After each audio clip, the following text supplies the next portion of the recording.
Whenever you discover a problem and a solution comes to mind, the best way to validate your idea is not to go to family and friends. You need to find your target audience.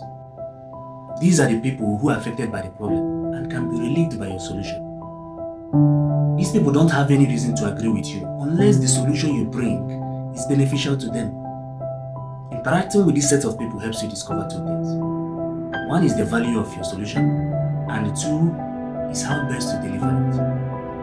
Trying to do it otherwise, you might just end up like your ancestors.